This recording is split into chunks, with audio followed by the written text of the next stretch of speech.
visto.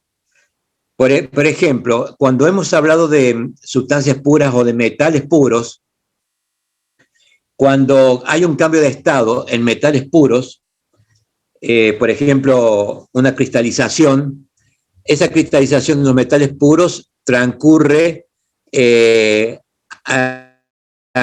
un proceso isotérmico, o sea que desde que comienza a solidificar hasta que termina la solidificación, se mantiene a temperatura constante.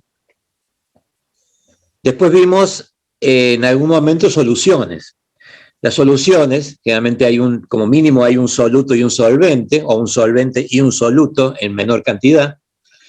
Generalmente la cristalización, o sea, el cambio de estado, se produce en un rango de temperatura. Salvo excepciones, o sea, hay excepciones en las cuales eso no sucede, pero en general podemos pensar de que cuando hay una solución y hay un cambio de estado, esa solución va a cambiar dentro de un rango de temperatura desde el momento del comienzo de solidificación hasta la finalización de la solidificación.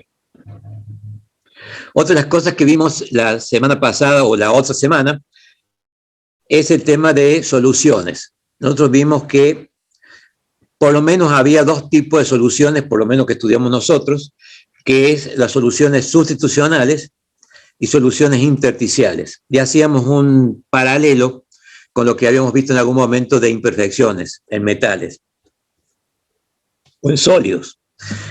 Las soluciones sustitucionales habíamos quedado en que, dado un soluto que tenía gran cantidad, por ejemplo, de átomos del solvente, digamos, cuando nosotros podemos introducirle a ese solvente, a ese futuro solvente, podemos introducirle solutos siempre y cuando los tamaños de los nuevos átomos que se introducen para formar la solución estén o un poco por debajo o de los diámetros, digamos, que generalmente tomamos para el metal solución o solvente.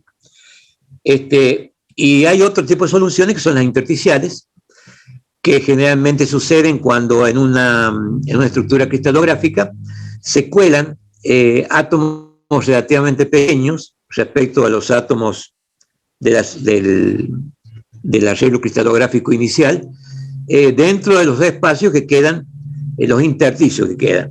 Generalmente, cuando se meten átomos allí, en los intersticios, distorsionan en cierta manera la red cristalográfica inicial, produciendo lógicamente, o generalmente esas distorsiones, digamos, modificaciones en la parte energética, lo que hace que a veces esa distorsión trae aparejado aumento particularmente de resistencias mecánicas. Todo eso lo hemos visto y pienso que ustedes ya lo tienen bastante claro.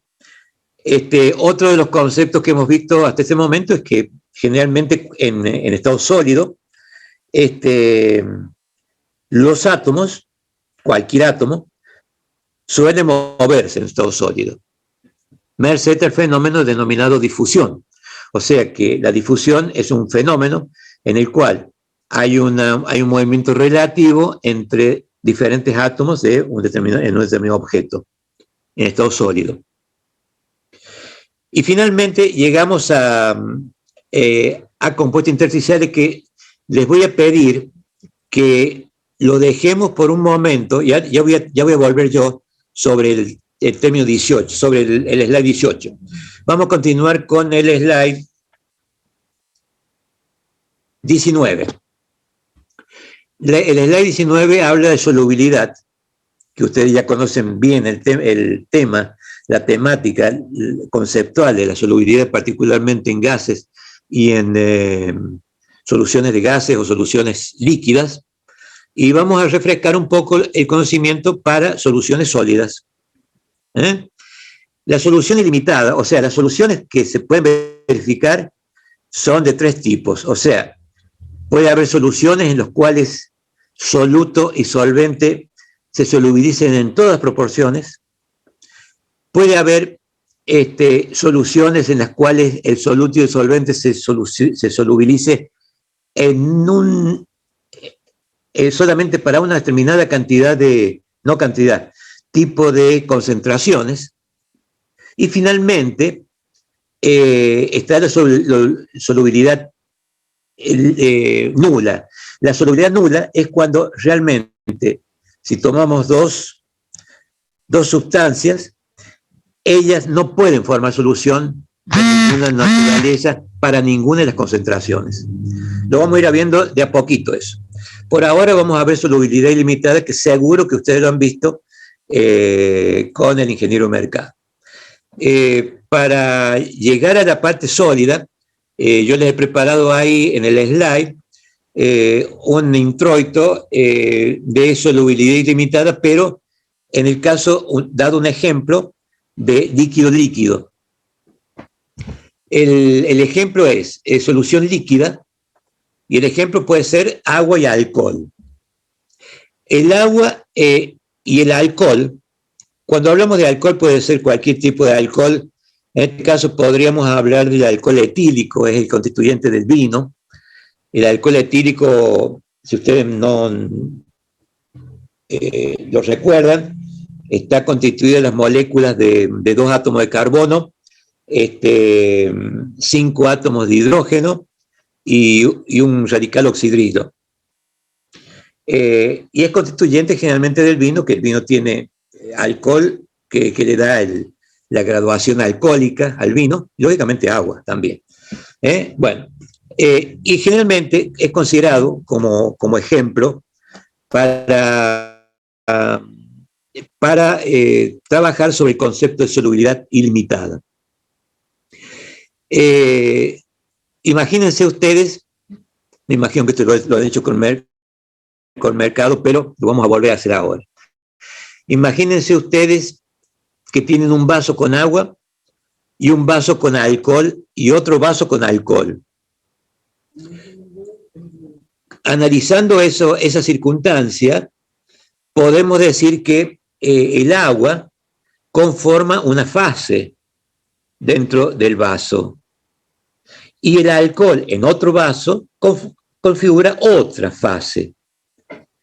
¿Qué pasa cuando nosotros vertemos agua en alcohol, o sea, de un vaso a otro, o viceversa? Vamos a observar, por ejemplo, si el alcohol, si lo hacemos agua en alcohol, vamos a observar que sigue habiendo, aunque ya están mezclados entre sí, íntimamente mezclados, sigue habiendo una sola fase. Seguramente va a ser una fase de agua con alcohol o de alcohol con agua. Hacemos el ejemplo más burdo, el vino con agua o agua con vino, ¿cierto? O sea que en cualquier cantidad, en cualquier porcentaje de alcohol que le pongamos al agua, vamos a tener una fase nueva, y viceversa también, agua en vino. O sea que de dos fases que tenemos separadas, cuando nosotros hacemos el proceso de mezclarlos, logramos una tercera fase que comprende a las dos sustancias que teníamos inicialmente.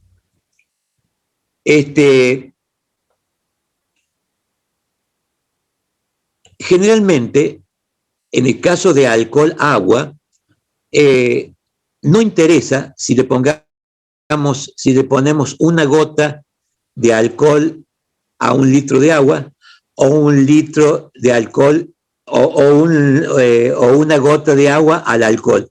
Y en todas proporciones se mezclan igual y queda una sola fase. ¿Está bien? O sea que siempre que ustedes mezclan a la presión de una atmósfera agua y alcohol, van a lograr una fase, no importa cuál sea la proporción de agua y alcohol que utilicen. O sea, puede ser el 99% de agua, que es el solvente, o sea, repito de vuelta, ¿cierto? 99% de agua, que es el solvente, y 1% de alcohol, que es el soluto. Se mezcla perfectamente.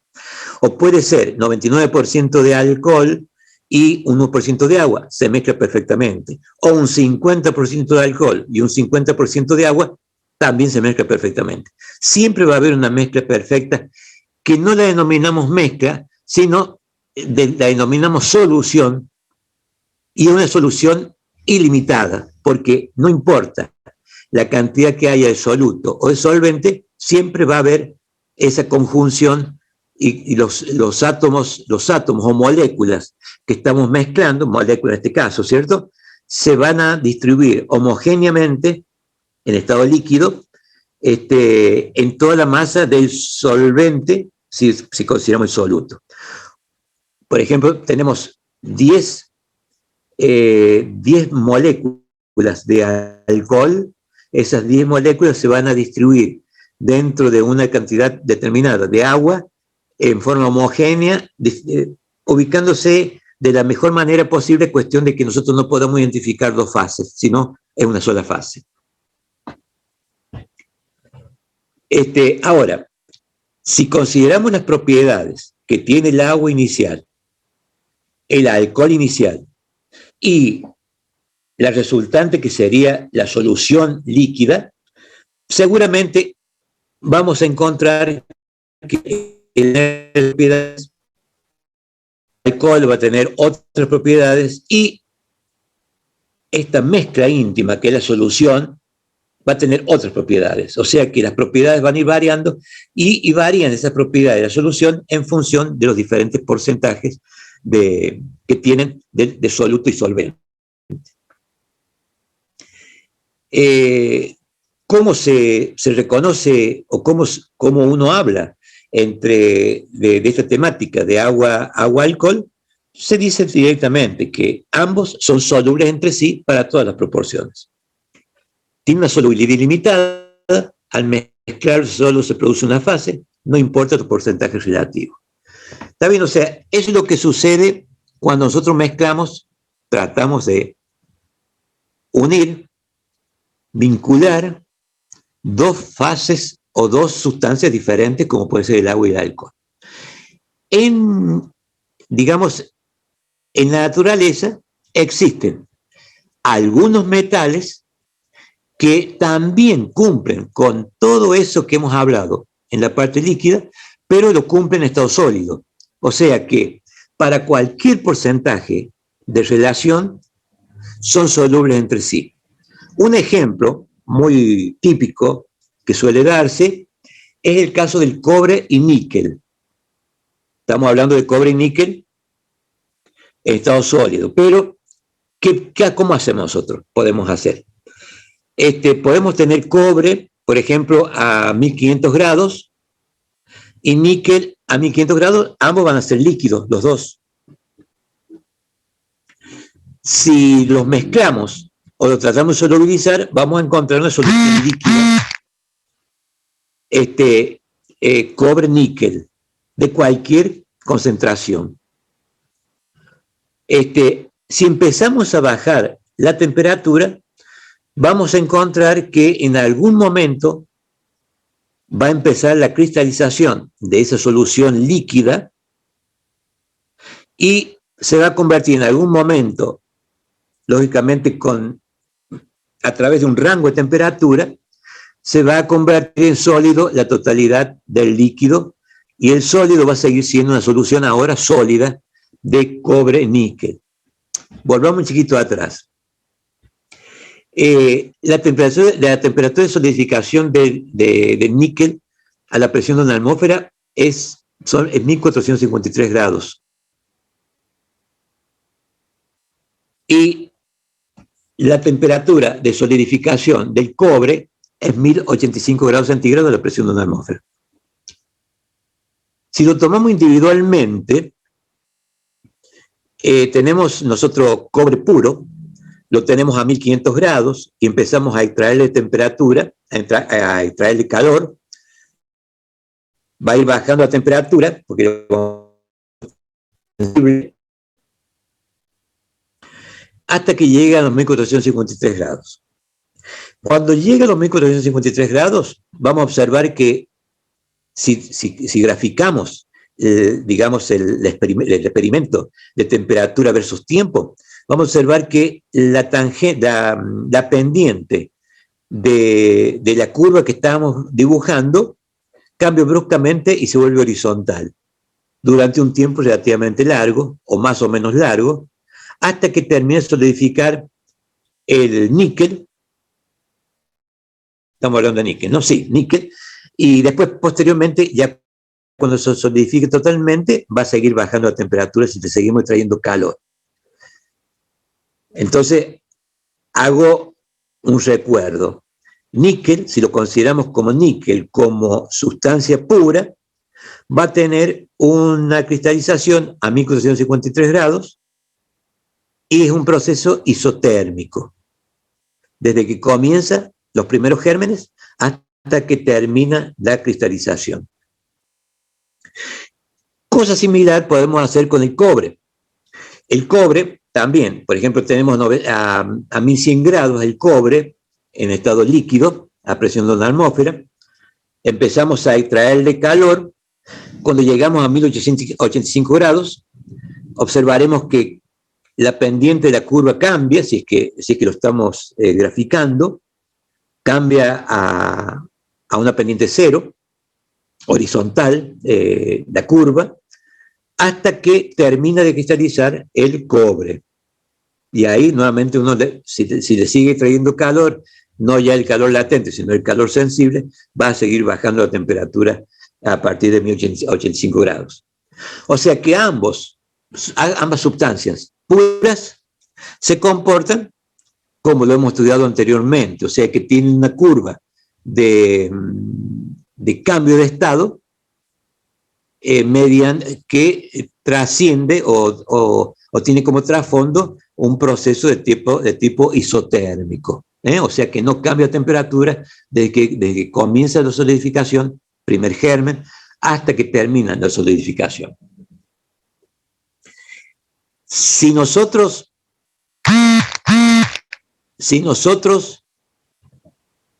tenemos ambos metales mezclados ya en solución líquida a 1500 grados, por ejemplo, observaremos cuando baja la temperatura, cuando le extraemos calor, que va a existir, técnicamente va a existir una cristalización, pero esa cristalización se va a verificar sin que sea un proceso isotérmico, sino que va a ser un proceso que se va a verificar en un rango de temperatura. Va a comenzar en algún momento y va a terminar en otra temperatura más baja. Cuando haya terminado de cristalizar, y lo observemos quizá al microscopio, vamos a observar al microscopio, ¿no? Porque homogéneamente no, digamos, macroscópicamente no lo vamos a poder observar, vamos a poder observar ahí que hay átomos en el cristal, átomos de cobre y átomos de níquel uniformemente distribuidos entre sí, depende cuál sea la concentración que nosotros utilicemos. Ahí cabe decir que en cualquier proporción que nosotros lo mezclemos, lo solubilicemos, vamos a lograr esa solubilidad y por eso se denomina ilimitada. Porque no importa que tengamos 99% de cobre, 1% de níquel, o 99% de níquel y 1% de cobre, siempre va a dar como resultado la experiencia en una solución de tipo sólida, donde no se va a poder identificar macroscópicamente qué es el níquel, o sea, dónde está el níquel y dónde está el cobre. Están azarosamente y al azar distribuidos en forma homogénea. O sea que de una fase inicial líquida, níquel, una fase inicial líquida, cobre, hemos hecho la experiencia de tratar de mezclarlo, se han solubilizado y vamos a lograr un sólido, inicialmente, un sólido que va a ser una sola fase. O sea, es prácticamente igual lo que hemos estado viendo en soluciones líquidas, pero pasa en solución en estado sólido.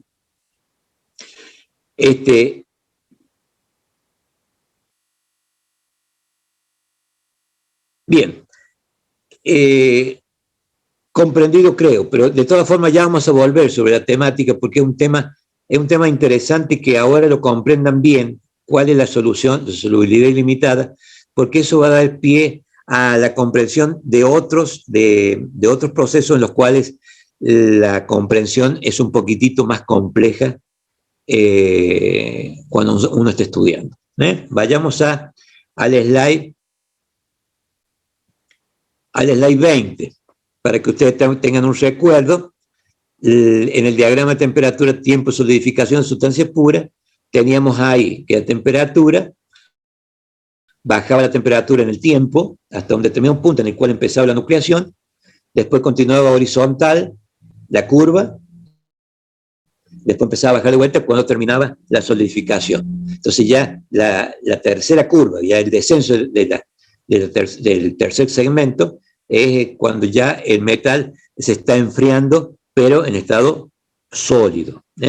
Estado líquido, estado intermedio, en el cual hay coexistencia de dos fases, y después fase líquida, fase sólida, y después está la extracción remanente de calor, o la extracción ulterior de calor, que es calor sensible, produce digamos, un descenso de temperatura. ¿Está bien? O sea, eso es lo que pasa con el níquel por un lado y el cobre por otro. No pasa esto en el caso de una solución de níquel-cobre, en el cual esa línea horizontal no se verifica, sino se verifica un segmento en el cual comienza la solidificación y termina la solidificación, pero que tiene una determinada pendiente. Es recta generalmente, pero con una pendiente. Vayamos al próximo. Donde dice solidificación a la solución 21, observen ustedes el dibujo, el esquema de la izquierda. En el esquema de la izquierda van a ver 4 dibujos. Graficados, son gráficas en una gráfica de temperatura versus tiempo, o sea, similar a la anterior en 2 casos, y 2 casos no son iguales. Fíjense, el primer dibujo a la izquierda reconoce una parte de descenso de temperatura, después hay una horizontalidad, un segmento horizontal, y después baja la temperatura de vuelta. O sea que eso es lo que sucede en una sustancia pura o en un metal puro. Similar a esa, observemos el cuarto dibujo a la izquierda. Pasa exactamente lo mismo, pero a otra temperatura inferior. Tenemos un descenso de temperatura en estado líquido, después hay un segmento en el cual solidifica esa sustancia, y luego continúa el descenso de temperatura ya en estado sólido. ¿Qué nos dice la lectura a la luz de lo que hemos visto? ¿Qué nos dice a priori? ¿Qué nos dice a priori? Esa, digamos, la comprensión de esas 2 curvas. Es que esas 2 curvas nos están diciendo que hay un metal a la izquierda que solidifica a esa temperatura, estoy hablando de 700 grados aproximadamente, solidifica, metal puro. Y el otro metal, pongámosle 330 grados, el cuarto lugar, el cuarto dibujo, que solidifica a esa temperatura. Tomados individualmente, cada uno conforman una fase. Ahora, si esos metales son solubles entre sí, vamos a obtener entre un valor y otro valor, vamos a obtener infinitas curvas posibles, pero en las cuales el proceso de solidificación se va a verificar en un rango de temperatura. O sea, no va a ser un proceso isotérmico, sino van a ser procesos no isotérmicos. Las dos curvas del medio, de las cuatro esas, nos están hablando de un proceso que viene bajando la temperatura en estado líquido, pero ya son dos metales, no es puro. Comienza en un punto, una temperatura, por ejemplo, a 660 grados, por ejemplo, comienza a cristalizar el conjunto de dos metales. Cuando comienza a cristalizar, no se mantiene a temperatura constante y continúa bajando la temperatura, pero en otro pendiente, hasta llegar al siguiente punto. Por ejemplo, estamos hablando de 400 grados, por ejemplo, donde nuevamente cambia la pendiente y ya podemos considerar que ese segmento nuevo para nosotros, oblicuo, nos está dando el tiempo versus temperatura o rango de temperatura versus tiempo en el cual se produjo el proceso de solidificación de la solución sólida de dos sustancias, dado una proporción determinada. La siguiente curva nos está hablando algo similar a lo que hemos visto de estas dos curvas que estamos tratando ahora, centrales, pero con otra concentración seguro para el mismo sistema. Mismo sistema de dos metales que son solubles en todas proporciones. Dicho esto, creo que esto probablemente ustedes lo hayan visto también en estado líquido con el ingeniero Mercado, pero puede trasladarse, puede transformarse el estudio de estas curvas prácticas o empíricas, pueden transformarse en otra curva, que es la que está a la derecha, que nos habla y que a veces es mucho más útil para nosotros, porque realmente son curvas que nos permiten manejar todas las proporciones admisibles de soluto-solvente, solvente-soluto, y que es un diagrama de fase binario. Me imagino que ustedes saben perfectamente pasar, porque lo han hecho seguramente con alcohol o con algún otro alcohol-agua o algún otro sistema líquido con el ingeniero Mercado. Fíjense ustedes que el dibujo de la derecha tiene una ordenada que es temperatura, dos ordenadas de temperatura, y está la abscisa donde hay porcentajes. Entonces, si nosotros tenemos un 0% de una sustancia A y un 100% de sustancia B, probablemente tengamos la ordenada de la izquierda, nos va a dar un punto. Fíjese que el punto, si lo llevamos y lo hacemos coincidir con los gráficos de la izquierda, vamos a observar que el segmento ese, que lo hemos dibujado y que nos significaba a nosotros el cambio de estado, visto, digamos, desplazándonos 90 grados respecto a la vista perpendicular que nosotros podemos tener de la pantalla, lo único que vamos a observar es un punto. Ese punto va a ser coincidente, el punto de inicio con el punto de finalización de la cristalización. De igual manera, va a ser el otro punto, el punto que está sobre la ordenada de la derecha, con 100% de A y 0% de B. ¿Está bien? Vamos a tener otro punto que va a ser la proyección del segmento de la sustancia A que tiene menor punto de fusión.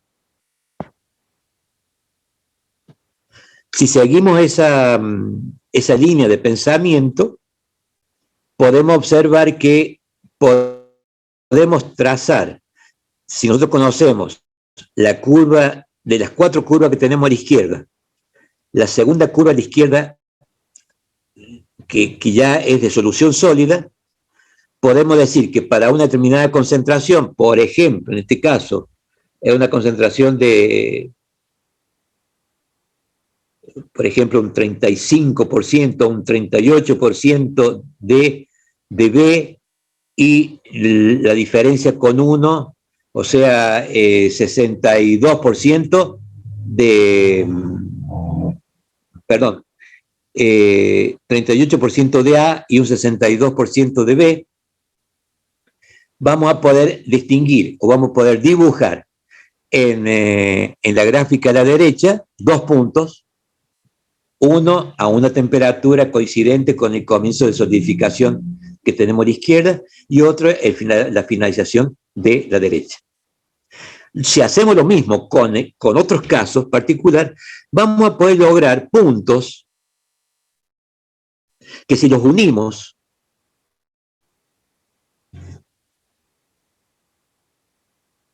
todo, por ejemplo, unimos todos los puntos de comienzo de solidificación y unimos todos los puntos de finalización de solidificación, vamos a lograr 2 curvas, que es lo que ha hecho ahí el dibujante. La curva de arriba, en este caso, sería el lugar geométrico de todos los puntos o todas las temperaturas de inicio de solidificación para cualquiera de las concentraciones de los metales involucrados.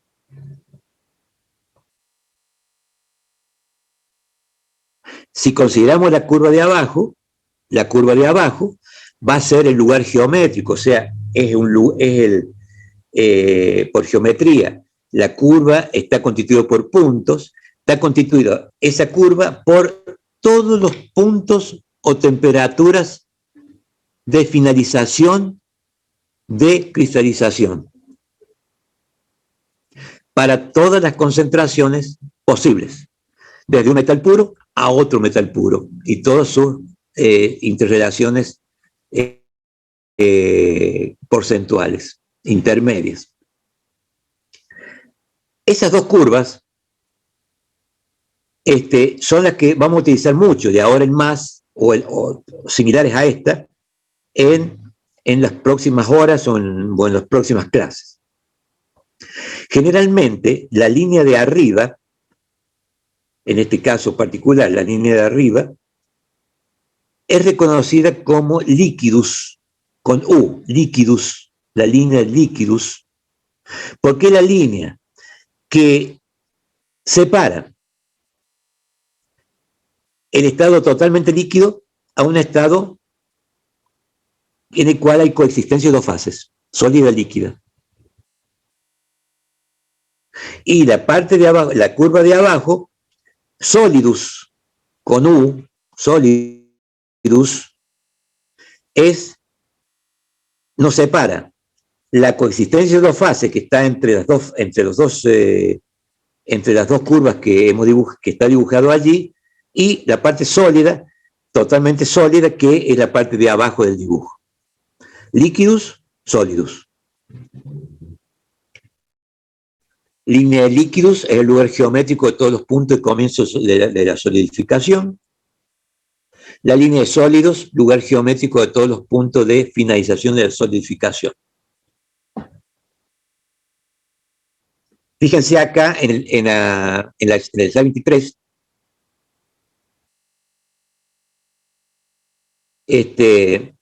para comprender más el slide 23, volvamos al slide 21. En el slide 21, el esquema, el gráfico de la izquierda es un gráfico, o sea, graficamos allí con ese dibujo temperatura versus tiempo. O sea, cómo se va modificando la temperatura de un determinado experimento con el tiempo. Y por otro lado tenemos a la derecha, desaparece el tiempo y tenemos temperatura versus concentración. Estos dos tipos de curvas evidentemente son totalmente complementarias entre sí, pero reconocen que las dos curvas pueden unirse, fundirse en una, siempre y cuando tengamos en cuenta el tiempo en la segunda. ¿Qué implica eso? Si nosotros lo dibujamos, es que va a ser tridimensional la segunda, y lo que estamos viendo nosotros es la proyección sobre el papel o sobre la pantalla, una proyección planar en última instancia, en un plano, de algo que está transcurriendo en diferentes tiempos. Volvamos ahora, visto esto, volvamos a la 23. Observen ustedes que en la 23 nosotros tenemos esas dos curvas, podemos reconocer el sólido y el líquidos, pero en un ambiente en el cual están contemplados las tres dimensiones del espacio. Tenemos la dimensión I, temperatura, la dimensión X, en última instancia, dimensión X es tiempo, y la dimensión Z, que va hacia adentro o hacia afuera de la pantalla, era la Z. Si ustedes lo observan detenidamente, tenemos ahí, reconocemos 75% de níquel, 50% de níquel, 25% de níquel, o sea, y su complementario de cobre, en el caso de la en diferentes tiempos. Entonces, uno puede tranquilamente llegar a después extraerlo para presentarlo como un plano, el plano IZ que está a la izquierda de ustedes, en el cual están las proyecciones de las diferentes curvas de descenso de temperatura en estado líquido, en estado sólido, y en estado sólido, en estado líquido, en estado de coexistencia en fase y estado sólido para cualquiera de las proporciones que nosotros consideremos, desde el metal puro allá arriba hasta el metal puro acá abajo, el otro metal puro. Bueno, espero que esto ustedes lo analicen en la casa pormenorizadamente para hacerse una composición del lugar de dónde surgen las otras dos curvas que nosotros hemos visto anteriormente. Espero que lo comprendan o que lo hayan comprendido fácilmente, porque creo que seguramente ustedes esto ya lo han visto en primer año con el ingeniero de mercado en química. No en el caso sólido, pero sí es similar en el caso líquido, en última instancia. Bien, continuemos. Esta es otra, digamos, volvemos al diagrama temperatura-concentración, y ahí nos están hablando, o sea, es similar a lo que hemos visto hasta este momento, y están hablando que la línea de arriba es líquidos, o sea, la línea es el lugar geométrico de todos los puntos que de comienzo de solidificación, y sólidos es la parte de abajo, la curva de abajo, es el lugar geométrico de todos los puntos de finalización de solidificación desde 1453 grados aproximadamente, que es níquel, o 1084 de cobre.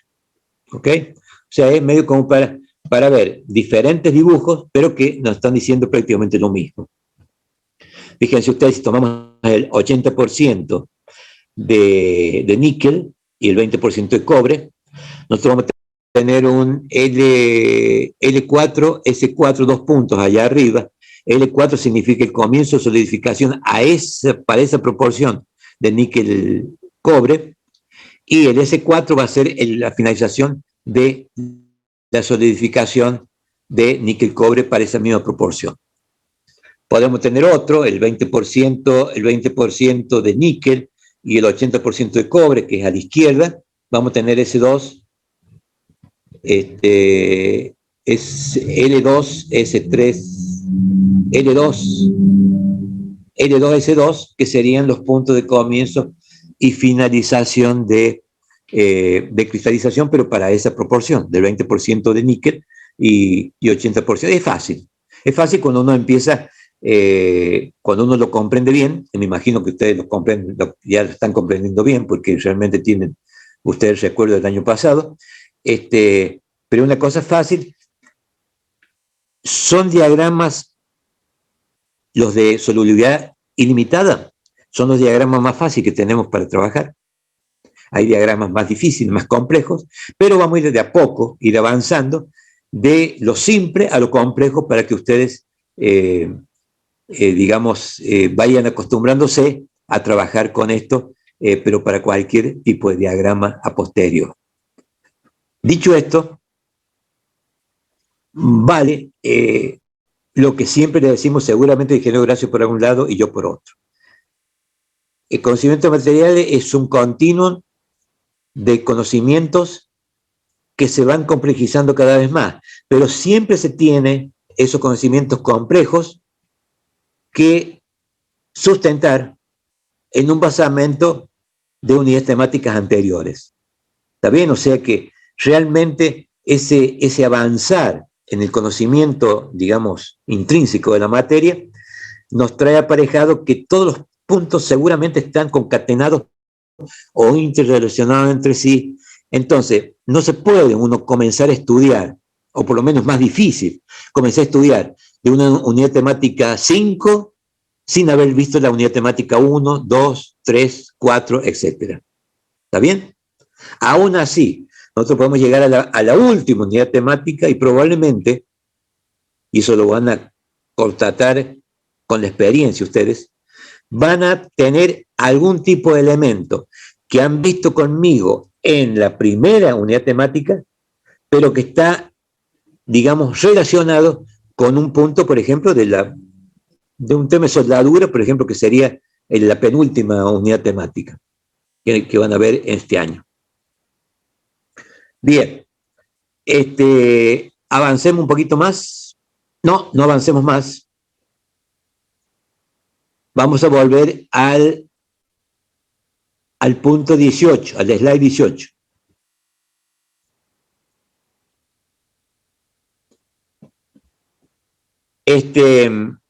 Leo posteriormente sobre compuestos intersticiales. Ya no estamos hablando de soluciones, ni estamos hablando de metales puros, ni de soluciones. Estamos hablando de compuestos intersticiales, que es otra cosa.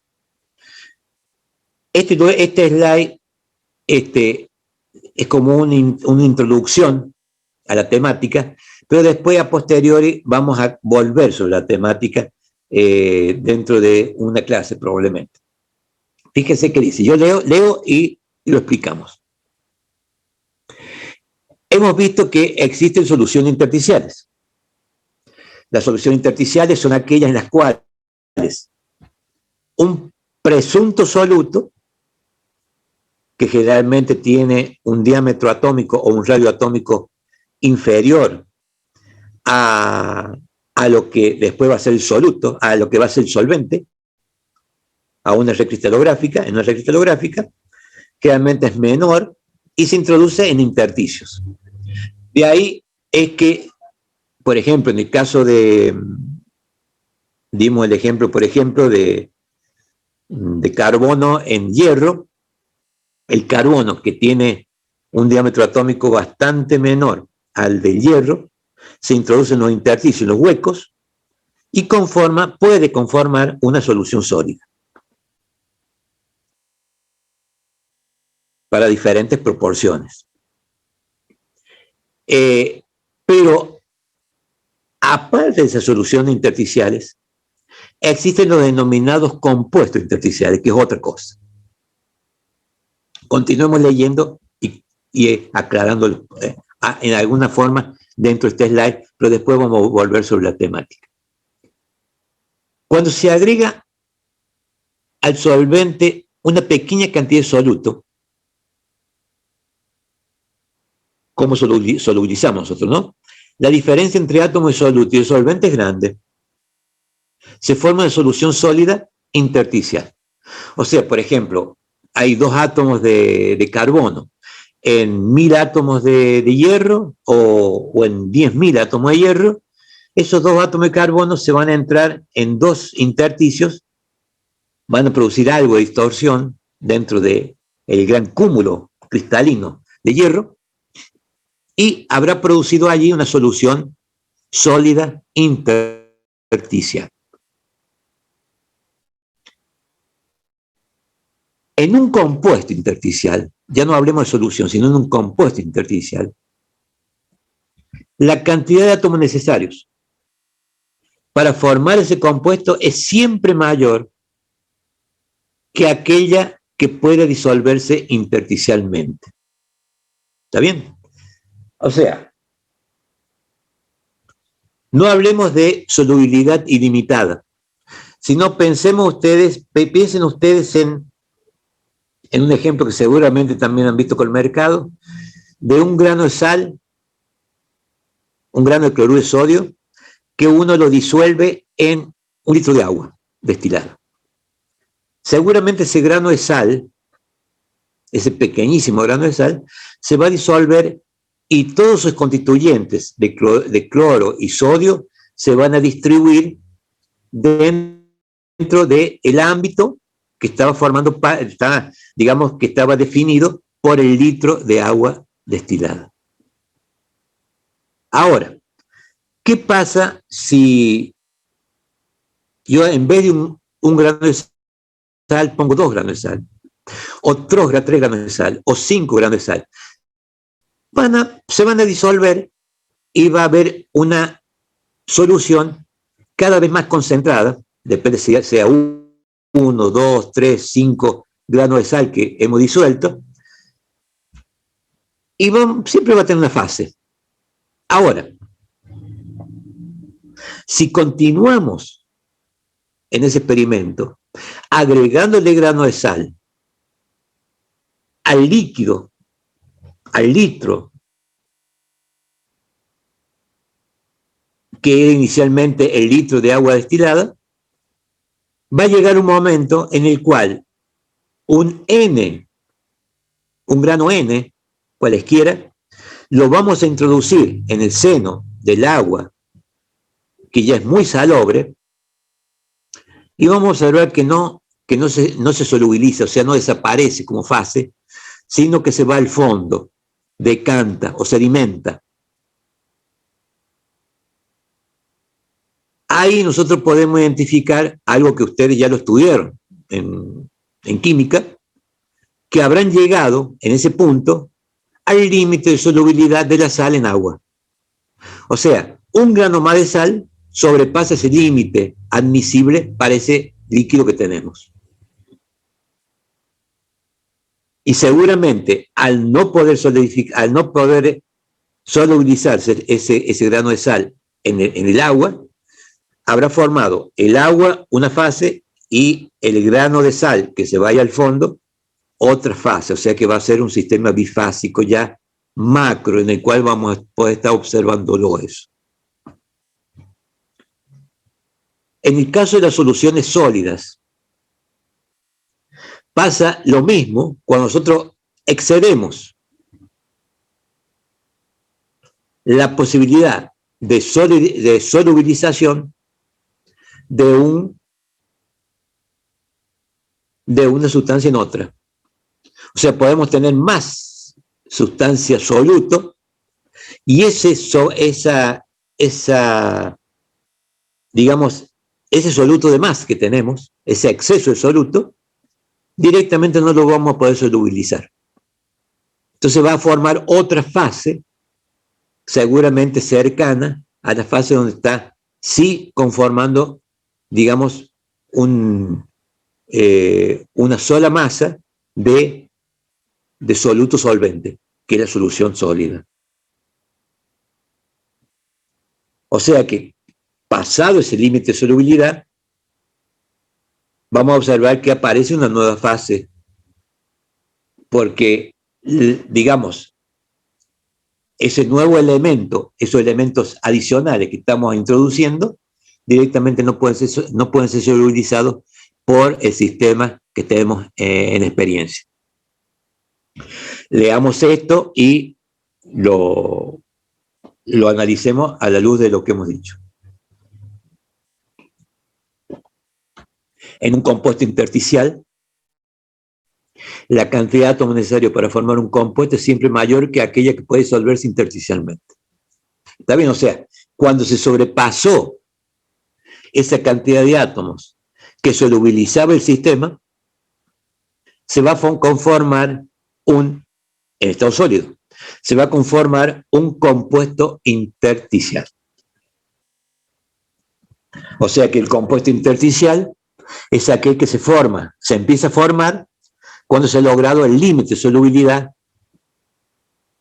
que para cada sistema es diferente. Al llegar, o sea que podemos hablar de que ese sistema se ha saturado.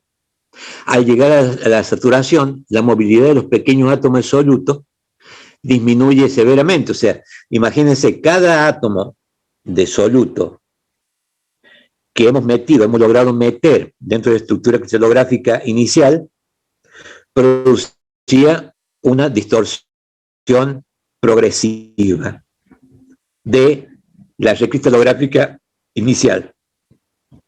Las propiedades, cada vez que metemos un átomo, se empiezan a modificar. Probablemente va a aumentar la resistencia o va a aumentar la dureza en última instancia, en la medida que le metamos más átomos. Y probablemente vamos a llegar a un máximo de átomos admisibles como solución, en el cual la resistencia va a ser mucho más elevada que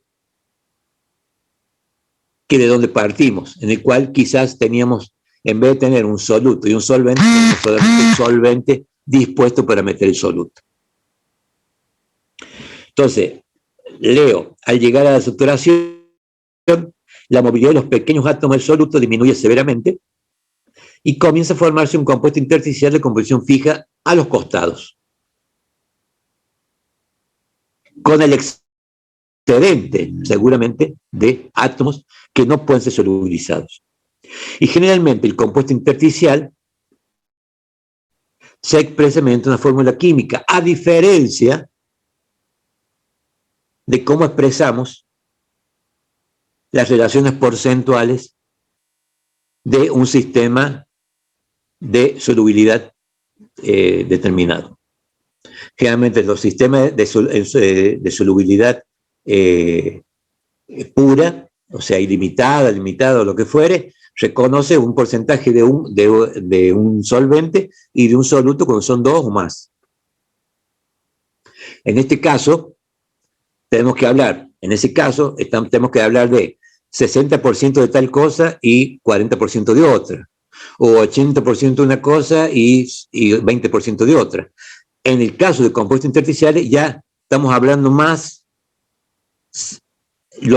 yéndonos a unir el compuesto intersticial como si fuese una fórmula química. ¿Está bien? O sea que la forma de expresar el compuesto es diferente,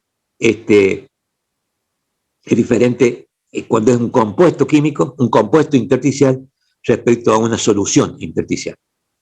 Volveremos sobre esto seguro, pero esto es una introducción a una temática que es un tema que en algún momento se ve. Volvamos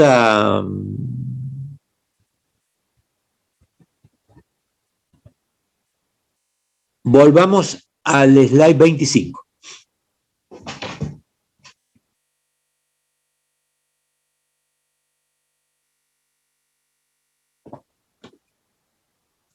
Y hagamos como una especie de resumen. Dice, durante la solidificación de una solución de cobre-níquel, los átomos de cobre y de níquel no se segregan, o sea, no se separan como una mezcla, sino que empiezan a interactuar entre sí dentro de una red cristalográfica. Se localizan de manera aleatoria en puntos de la red FCC.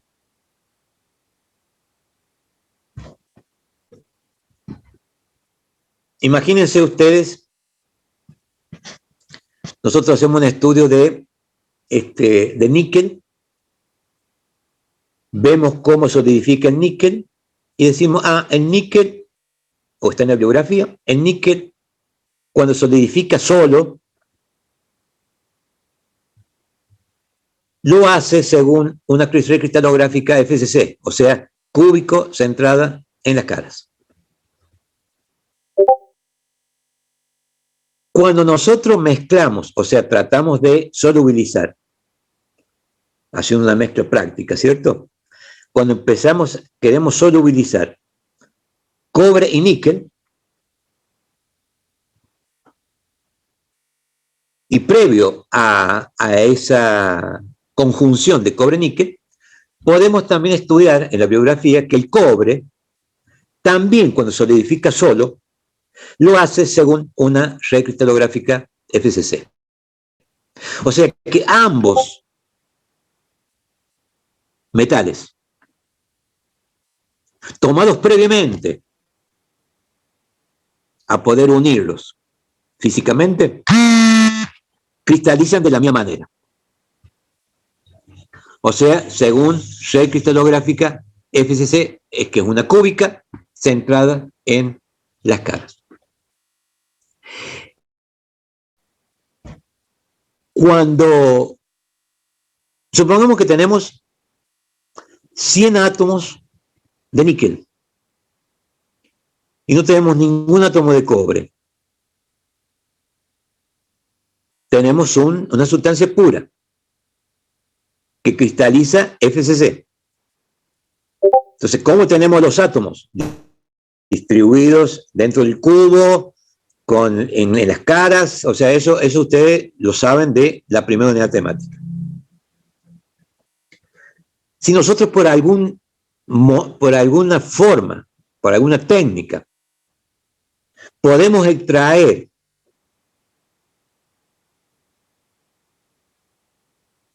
un átomo de níquel de los 100 que teníamos y lo sustituimos por un átomo de cobre, ese átomo de cobre va a ocupar el mismo lugar,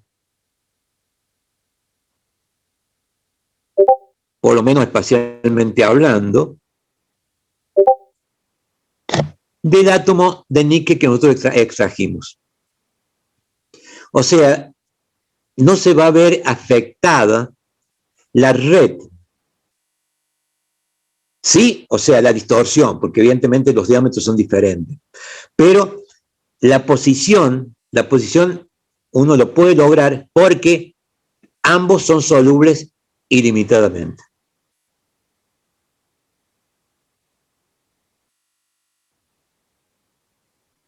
O sea, podemos sustituir átomos de níquel por átomos de cobre y siempre, si lo analizamos a microscopio, nuestra red cristalográfica va a ser FCC. O sea, que dos sustancias, en este caso en estado sólido, que cristalizan FCC, darán una tercera sustancia, que es una solución sólida, pero que también cristaliza en FCC. Lo digo de otra manera. Si yo tomo el níquel, lo tomo en estado líquido, y le extraigo calor, lo solidifico, vamos a tener FCC. Por otro lado, en nuestro experimento, tenemos cobre, lo tenemos en estado líquido. Le extraigo calor. Lo que se logra va a ser un sólido, cristalino, FCC también. Ahora, pensemos una tercera posibilidad. Tenemos, en estado líquido tenemos níquel y cobre. Formamos una solución líquida. La solución líquida va a ser homogénea, va a tener átomos de cobre y átomos de níquel interrelacionados entre sí dentro del seno de la solución líquida. Extraemos calor y lo cristalizamos.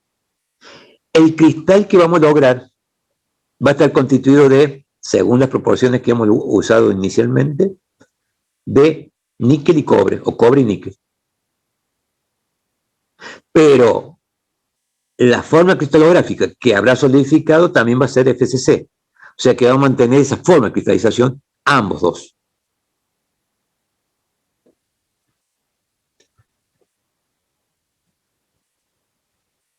O sea, leo respecto a esto que hemos dicho. Durante la solidificación, los átomos de cobre y níquel no se segregan, o sea, no se separan entre sí, se localizan de manera aleatoria en punto de una red FCC. La estructura, propiedad y composición uniformes son y no digamos, la estructura, propiedad y composición uniforme son uniformes la composición y no existe interfaz entre átomos de cobre y níquel. O sea que va a haber en cualquier lugar del volumen que ocupe la solución cobre-níquel, va a haber una homogeneidad de ubicaciones de cobre y níquel, cuestión de que no vamos a poder identificar, ¿no?, cuál es el cobre y cuál es el níquel así a nivel macroscópico. O sea, va a ser una solución de tipo homogénea. Los componentes de la solución sólida se disuelven y no retienen sus características individuales.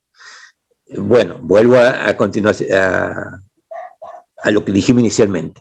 Si nosotros vemos las características, las propiedades del cobre puro, van a ser diferentes las propiedades del níquel puro.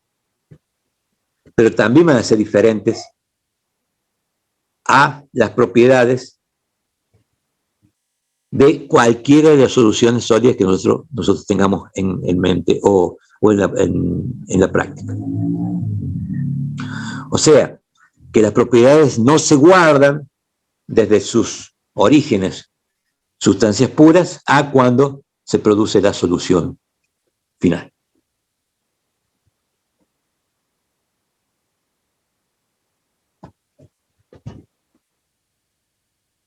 El slide 26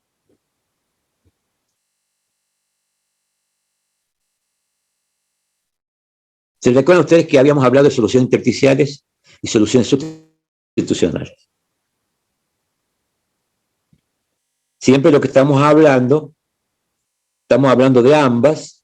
Por ahí podemos identificar que estamos hablando de sustitucional, por ahí podemos identificar que estamos hablando de intersticial, pero en realidad son todas soluciones en los cuales el soluto se distribuye azarosamente y homogéneamente en el solvente,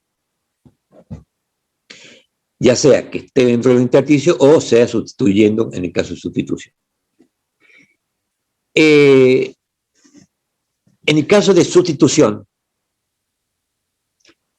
la solución sólida sustitucional generalmente cumple lo que se denomina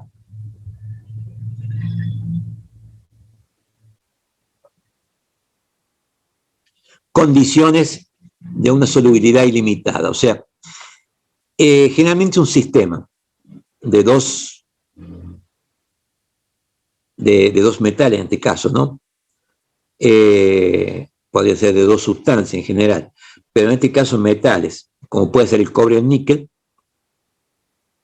deben cumplir determinadas condiciones para que realmente, desde el vamos, cuando nosotros analizamos los metales puros en forma separada, podamos pensar que tienen una solubilidad o presentan, cuando se tratan de solubilizar, una solubilidad ilimitada. Por eso es que aparecen estas condiciones de solubilidad ilimitada que se llaman regla de Hume-Rutherford.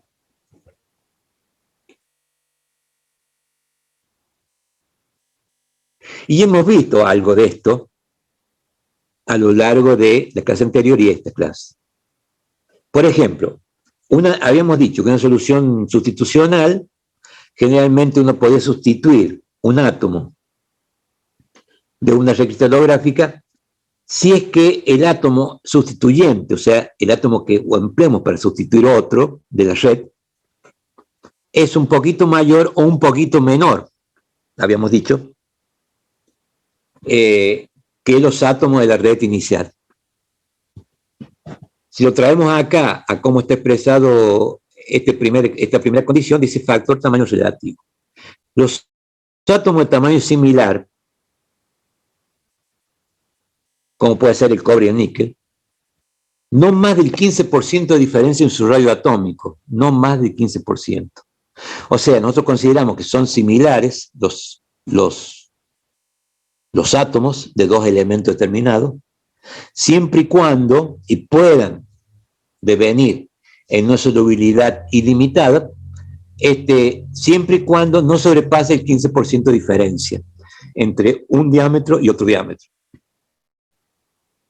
Generalmente son reglas que reconocen excepciones, pero en general es una buena forma de empezar a identificar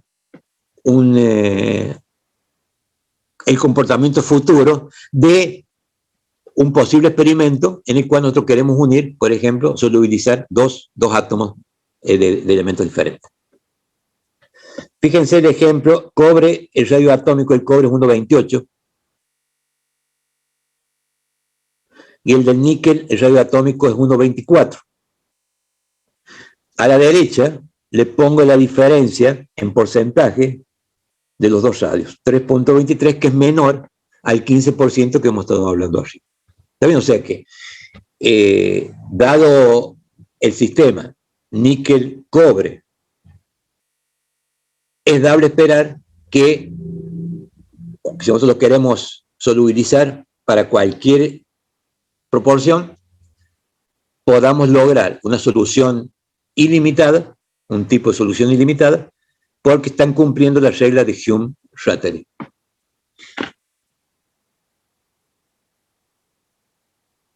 Vayamos a otra condición. Dice factor estructura cristalina. Habíamos dicho hasta este momento que en el caso del cobre y el níquel, ambos individualmente cristalizaban FCC. Cuando solubilizamos la solución resultante, también cristaliza FCC. O sea que podemos pensar que esa es otra condición que tiene que cumplir dos átomos de diferentes elementos. Entonces viene el factor estructura cristalina. Es necesaria la misma estructura cristalina. No puede ser que yo tenga un átomo que cristaliza en cúbicos centrados en las caras y lo quiera solubilizar ilimitadamente, para todas proporciones, con un átomo que cristaliza hexagonal, por ejemplo. Seguramente vamos a tener muchos problemas. Esos problemas de solubilidad, o sea que se van a volver como insolubles, devienen de la diferencia de estructura cristalina que presentan las dos sustancias tomados como puras. Factor de estructura cristalina, es necesaria la misma estructura cristalina, si no existirá algún punto en el cual ocurrirá la transición de una fase a otra con estructura distinta. Claro, seguramente. Cuando uno cristaliza para formar un cristal perfecto, y aún con imperfecciones también, y lo junta con otro, lo relaciona con otro cristal que cristaliza diferente, seguramente va a encontrar un montón de puntos de choque en los cuales las distancias atómicas van a diferir mucho y van a empezar a aparecer distorsiones, y esas distorsiones hacen que seguramente no van a aparecer una sola fase, no va a seguir teniendo una sola fase, sino vamos a tener dos o más fases como resultado. Es necesaria la misma estructura cristalina, si no existirá algún punto en el cual ocurrirá transición de una fase a otra con estructura distinta. Otro factor, esos dos factores ya casi lo traíamos comprendidos de slides anteriores. Vayamos a otros dos factores. Factor valencia. Átomos de igual valencia tienen que ser átomos de igual valencia, si no la diferencia de electrones de valencia alentará la formación de compuestos. Yo no puedo, los átomos que tengan una valencia 1, un átomo, y una valencia 3, otro átomo, probablemente se esté favoreciendo que se combinen químicamente entre sí. Y si se combinan químicamente entre sí, van a formar un compuesto químico y no van a formar una solución sólida. ¿Está bien? O sea que el factor valencia es muy importante para asegurar, en cierta forma, la neutralidad relativa sería, o la carga, ya sea positiva o negativa, de ambos elementos químicos que estamos tratando de solubilizar.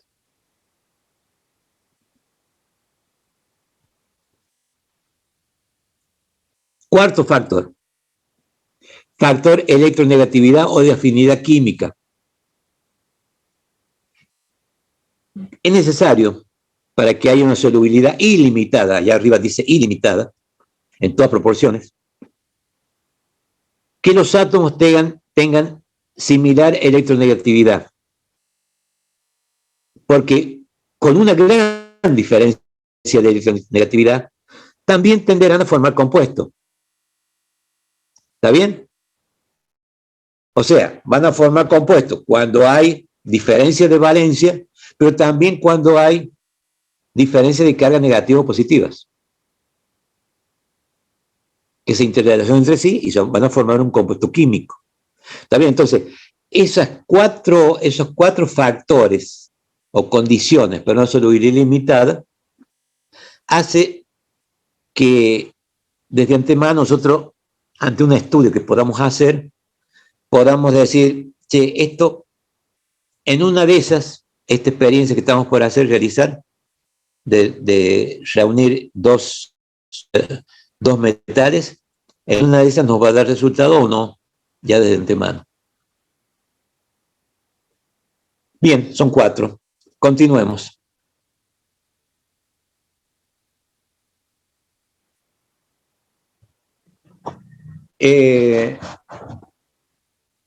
Estamos repitiendo acá en el slide 27 una gráfica que ya lo habíamos visto anteriormente, por lo menos el formato de la línea de líquidos y la línea de sólidos, que es un sistema binario. Tenemos fracción en peso de B abajo, o fracción de peso de A, depende ahí estamos, que la fracción de B, estamos pensando que el WI, WO o el WS, estamos hablando de B. La temperatura, pero adentro podemos observar dos líneas punteadas que se interceptan en un punto O. Hay una línea que comienza con una X arriba y va hasta la abscisa W0 abajo, y una línea punteada que intercepta, que pasa por esa línea vertical en un punto y continúa hacia los lados, interceptando a la izquierda a la línea de líquidos con la letra L y a la línea de sólidos a la derecha con la letra S. Reconozcan ustedes ahí que la parte de arriba a la izquierda es líquido todo, la parte de abajo a la derecha es sólido todo, y entre ambas curvas lo que tenemos ahí es líquido y sólido, o sea, tenemos una solución, tenemos un sistema bifásico porque estamos ahí en el proceso de solidificación.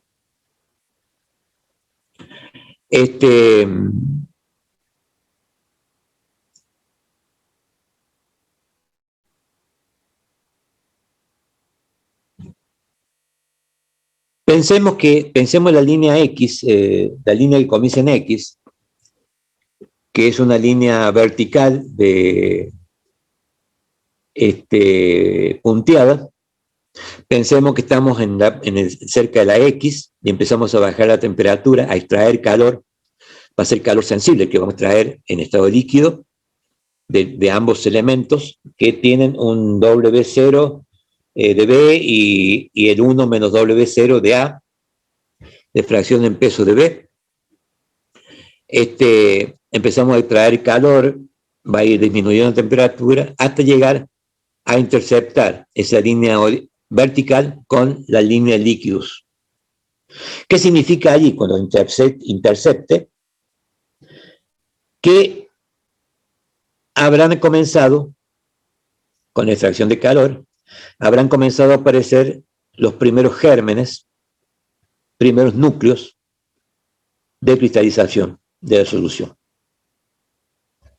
ilimitada. Si nosotros seguimos extrayendo calor, la línea punteada va a seguir descendiendo, o sea que va a seguir descendiendo la temperatura, con otra pendiente, lógicamente, hasta llegar a interceptar la línea de puntos a la línea de sólidos que está abajo. Ahí nos va a decir, bueno, el experimento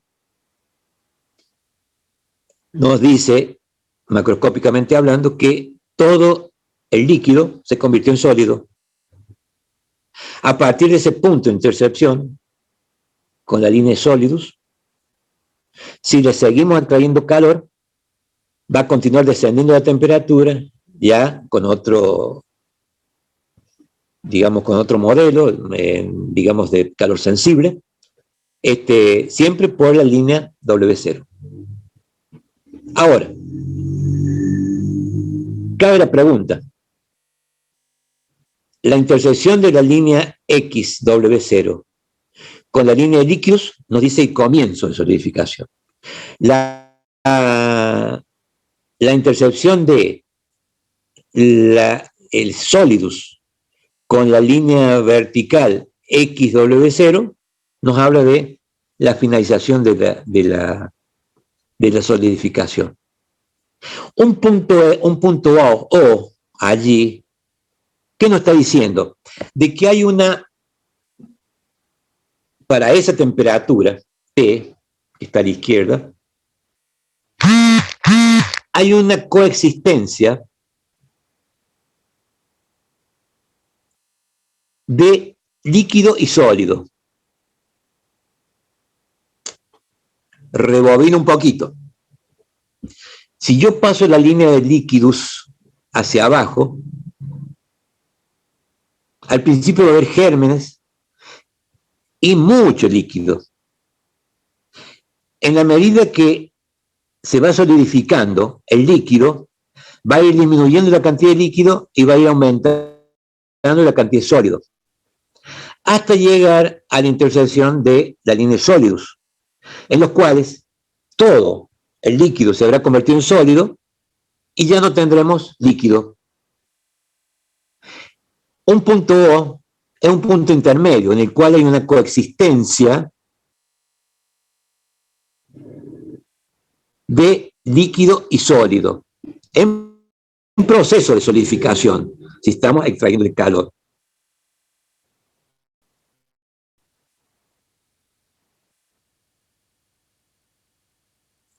Esa coexistencia de parte sólida y parte líquida es una coexistencia que reconoce igual temperatura. Una masa líquida que está solidificándose. Y esta es una masa líquida que está una masa constituida de líquido y sólido, solidificándose. Es lógico pensar que ambos, el sólido que se está formando y el líquido del cual se está formando el sólido, están a igual temperatura. Supongamos que en este caso la temperatura T mayúscula que tenemos a la izquierda sea la temperatura que impera en ese experimento del punto O. O sea, en el punto O nosotros tenemos líquido y tenemos sólido a la misma temperatura ambos.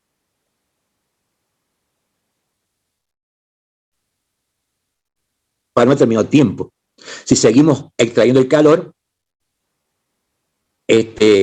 probablemente la temperatura va a ir bajando más y va a ir cambiando la cantidad relativa de sólido y la cantidad relativa de líquido. Es ahí donde, fíjense ustedes que la línea horizontal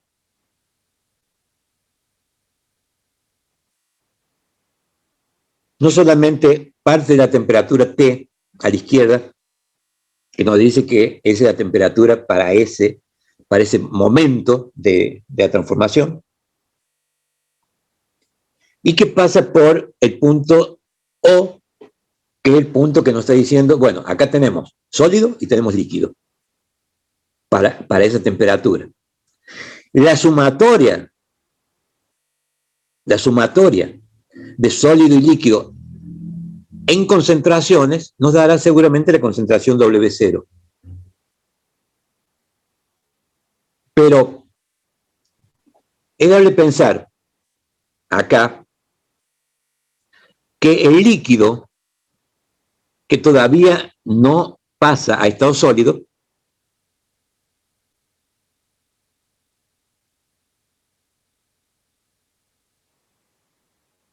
como sumatoria algebraica va a ser W0, también su concentración. Pero si tomamos dentro del líquido cuánto de sólido tenemos y cuánto de líquido tenemos,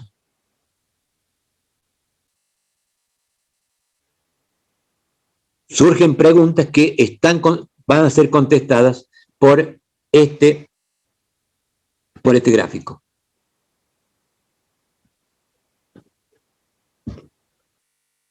Este gráfico nos dice aparte, si relacionamos ambas curvas, la de sólido y la de líquido, que la temperatura T es lógico pensar que el líquido, que está en estado líquido, la parte líquida,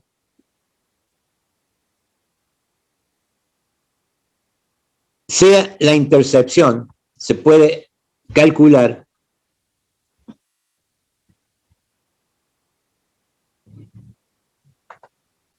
por la intersección de la línea horizontal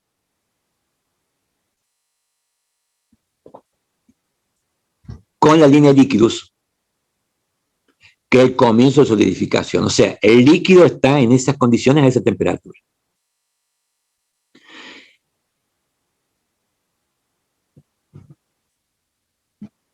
Siguiendo esa misma relación, ese mismo análisis, podemos decir que el sólido que está en equilibrio con ese líquido, lo vamos a poder extraer, ese sólido, de la intersección de la línea horizontal con la línea de sólidos que está dibujada acá abajo, a la derecha y abajo. L, ¿qué nos dice? La de la izquierda. Nos dice que tenemos un peso WL, la fracción en peso de B, o sea que vamos a tener relativamente poco B y mucho A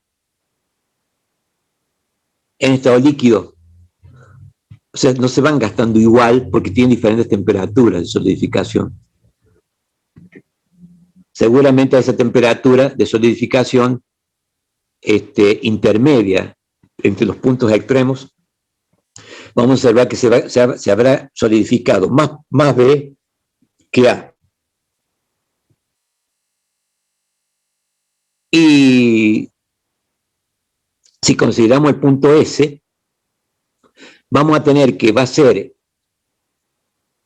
el líquido, el sólido, va a tener la concentración WS, en el cual va a tener mucho B, porque se habrá solidificado ese B, y relativamente poco A. Es lógico pensar por qué A va a resistir de solidificarse porque tiene su punto de solidificación puro inferior, que es el de la izquierda de ustedes. O sea que si existiese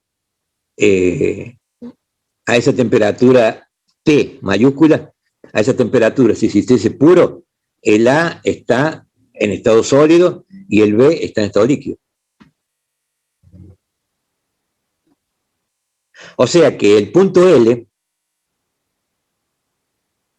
nos está diciendo que tiene una concentración, el líquido que tenemos remanente, de WL. Mientras que a la derecha, la letra S, nos está hablando de la concentración que tiene la parte sólida, que está en equilibrio con la parte líquida a esa temperatura. Está coexistiendo, digamos.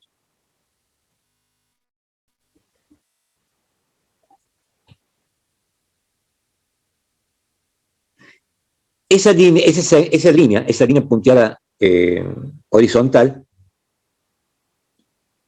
nos está diciendo que todo el sistema, cuando está bajando la temperatura, en un momento determinado, está a esa temperatura T. Coexiste el líquido y coexiste el sólido. ¿El sólido cómo está constituido? WS. ¿El líquido cómo está constituido? WL. Ahora, surge una pregunta. Sí, pero ¿cuánto tenemos de líquido y cuánto tenemos de sólido?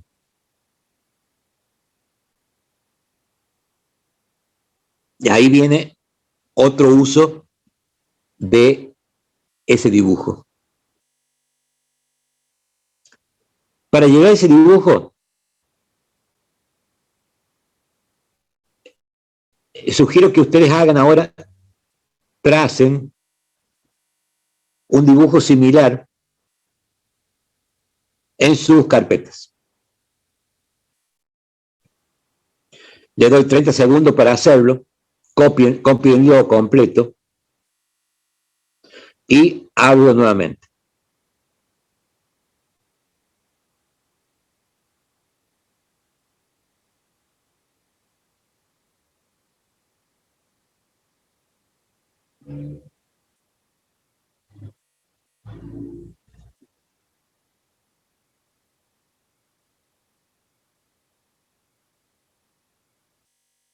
Bien, fíjense ustedes, veamos en el dibujo, ubiquen ustedes la perpendicular, la intercepción de la perpendicular con la línea de líquidos, que es el punto de comienzo de solidificación. En ese punto de comienzo de solidificación, ¿qué podríamos encontrar si parásemos el proceso? Seguramente vamos a encontrar casi todo líquido, casi un 100% líquido, y muy poquito de sólido, o sea, unos gérmenes nada más, cristalinos, que recién están comenzando a aparecer los gérmenes. Casi podríamos decir que tenemos el 100% o un 99,999999, etcétera, de líquido, y tenemos un 0,000001% de sólido, porque es muy poquito que tenemos.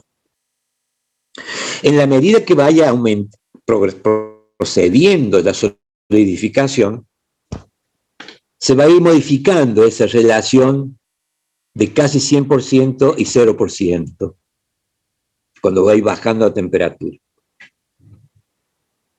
Va a pasar por el punto cero ese que hemos visto, en el cual seguramente hay algo de líquido, algo de sólido, que ya lo vamos a estudiar cómo es. Y veamos qué sucede cuando la línea vertical intercepta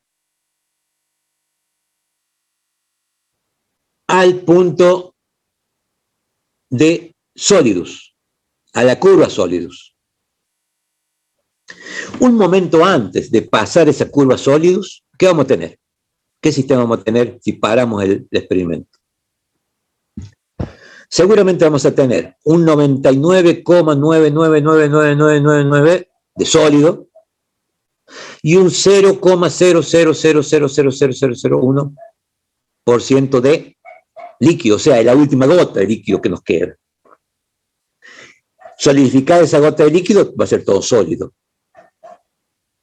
¿verdad? O sea que hemos saltado de una casi totalidad de líquido inicialmente cuando entramos en esa zona bifásica a una totalidad casi de sólido cuando estamos saliendo de la zona bifásica.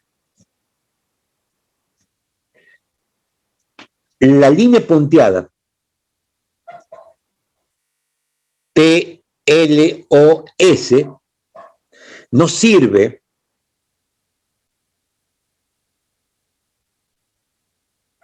para inferir cuánto tenemos de líquido y cuánto tenemos de sólido. Si ustedes en el dibujo que han hecho van a la intersección de líquidos vertical y trazan un isoterma,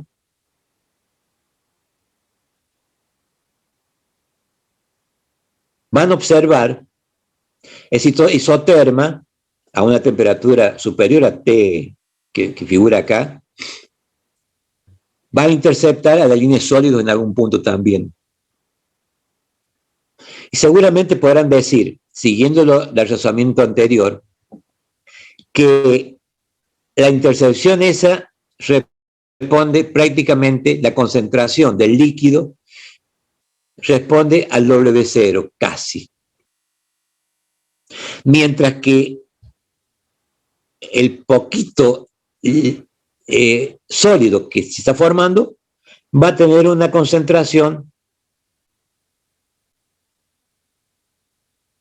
que ustedes la van a poder conocer interceptando esa línea horizontal con la línea de sólidos, donde va a haber una gran cantidad de B y una muy poquita cantidad de A.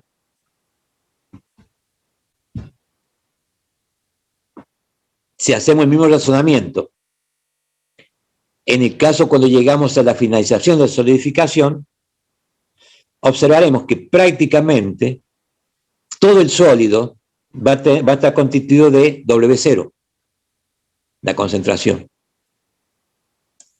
La gota que está, digamos,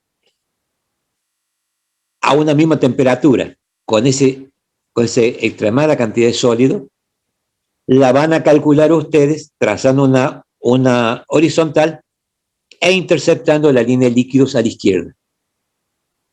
Seguramente ahí van a encontrar ustedes un puntito en el cual en la última gota de líquido va a tener poco B y mucho A, que es lo último que está solidificando.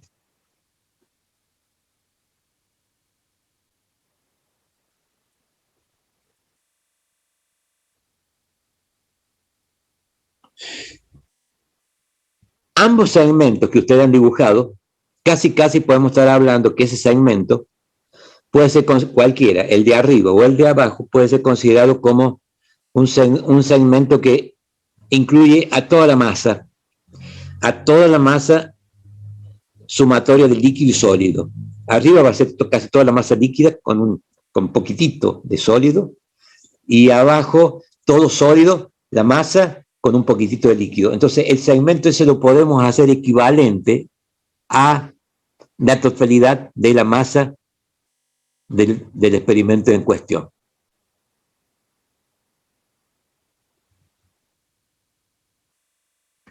Prácticamente ese segmento va a ser casi el 100% del segmento líquido arriba, y va a ser un segmentito muy, muy pequeño que prácticamente no lo vamos a poder visualizar, de sólido arriba, al lado, y abajo va a ser todo sólido y un poquitito de líquido. El segmento de arriba nos va a estar diciendo, está a la derecha nuestra, a la derecha de la línea vertical. Nos está diciendo que toda la sustancia está en estado líquido, casi. El segmento de abajo, que está a la izquierda nuestra, a la izquierda de la línea vertical, nos está diciendo que casi toda la sustancia está en estado sólido, excepto una gota o dos gotas. O sea que cuando veamos ese segmento, está cambiando el segmento que ustedes han dibujado arriba respecto al segmento que han dibujado abajo. Cuando ustedes van bajando la temperatura, ese segmento va a ir agrandándose y achicándose en la medida de las diferentes isotermas. Y vamos a tener un segmento paralelo a esos dos que ustedes han dibujado, que va a ser LS. LS, entonces, nos va a estar diciendo que el segmento OS no va a estar hablando del líquido, que se está terminando el líquido, y el segmento OL nos está hablando del sólido que está formando. Nosotros consideramos que LS, el segmento LS, es la totalidad de la masa que nosotros tenemos en consideración, la sumatoria del líquido sólido. Ambos segmentos nos van a estar diciendo cuánto tenemos de líquido y cuánto tenemos de sólido. Fíjense que esa línea horizontal va a ir bajando y va a ir cada vez achicándose OS y va a ir agrandándose OL, que es lógico. El OS es la cantidad de líquido que se nos está acabando, y va a ir aumentando la cantidad de sólido.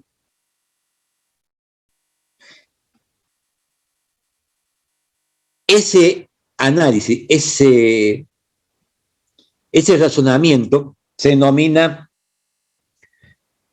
deviene a una regla de la palanca inversa. O sea, ese segmento que está entre L y S nos permite a nosotros saber cuánto tenemos de. Dado que LS es el segmento que el 100% de nuestra masa en operación, en el experimento,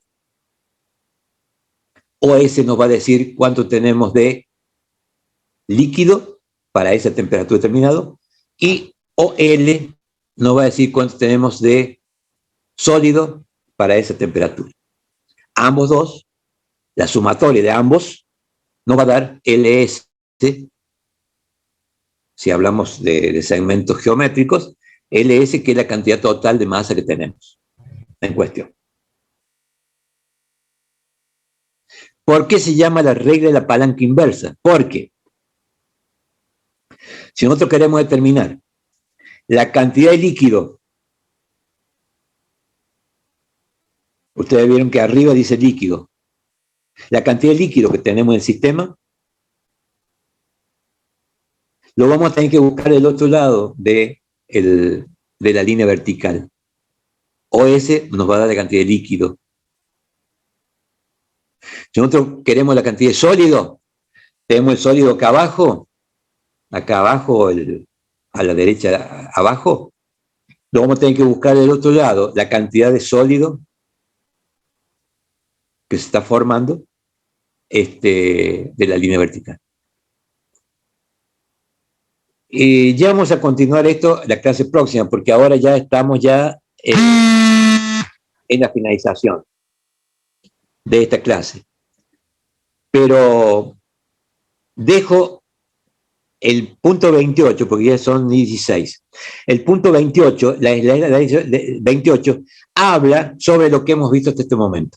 O sea que la clase próxima vamos a comenzar nuevamente por el diagrama 27 y de ahí vamos a avanzar en la recomprensión de todo lo que hemos visto. Chicos, será hasta la próxima semana. Que pasen una buena semana. Gracias, profe.